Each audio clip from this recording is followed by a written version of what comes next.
Shiba interview, take one. Alright, Shiba, how long have you been playing Valorant? I've been playing since halfway through Act 1, so since last year. And how did you get Shiba as your gamer tag?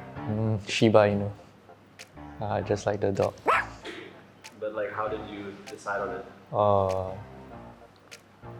I honestly don't know. It's just somewhere along the way, I just decided Shiba is fine. Okay. What surprised you most about your new teammates, if anything? What surprised me about the team environment is actually they're a lot more laid back than I would have expected. Yeah. In what way? Can you give us any examples?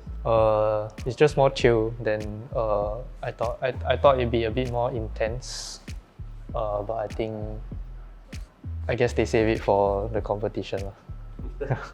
Okay, cool. What does a typical day look like for you? Typical day for me, I'd probably get up around 9 or 10, or maybe earlier, depending on what I have to do for school. So then I attend online classes or work on submissions, and then by 2 p.m. usually, after having lunch, then I begin practice with Paper Rex. What time do you finish? Finish around 9 or 10 usually. Okay. And so how do you balance school and your gaming career? At this point of time, it's like sort of a very, I guess it's lucky that right now I'm only taking about 4 modules. So I think, especially with online classes, it's quite easy to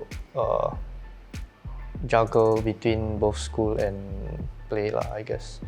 So online classes usually in the mornings, and then work on what I can with whatever breaks I have or after practice. And what did your parents think of your gaming and esports career? They don't know about it. They don't know? Yeah, they don't. Oh, wow. Can you tell us more? I guess I just don't really talk to them about what I do outside of home. I think they just think I'm doing it as a hobby. Yeah. Okay. So you don't even know you're on Paper Rex? No. Do you think it's hard for players to get recruited onto a professional team today? Why or why not? Like locally, like in Singapore. Just talking about your experience. Personally, I feel like it was definitely hard. I think it's, especially in Southeast Asia, I think it's a bit harder to get noticed. Most teams, most established teams are quite exclusive. Like most of them were formed through like existing connections, like from maybe Counter-Strike or Overwatch or Fortnite. So I feel like it's definitely hard to get recruited in Singapore. Okay, so obviously it worked out for you. Somehow. What advice would you give to those trying to pursue a career in esports, especially players?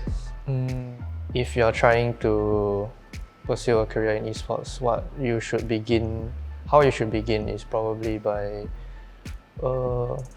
putting in a lot of effort into improving. I think there are a lot of different ways you can do so. I think easiest way is by spending more time and then getting really good mechanically, but I think at some point you hit a ceiling, and then how to go up further from there would be to perhaps watch your own replays and think about how you can play different scenarios better. Basically, the more tactical approach to things rather than just focusing on your mechanics alone. Okay, and what are your goals as a player before heading to NS? Before heading to NS, I think what I like to achieve definitely is a few first place finishes, and hopefully we qualify for Berlin.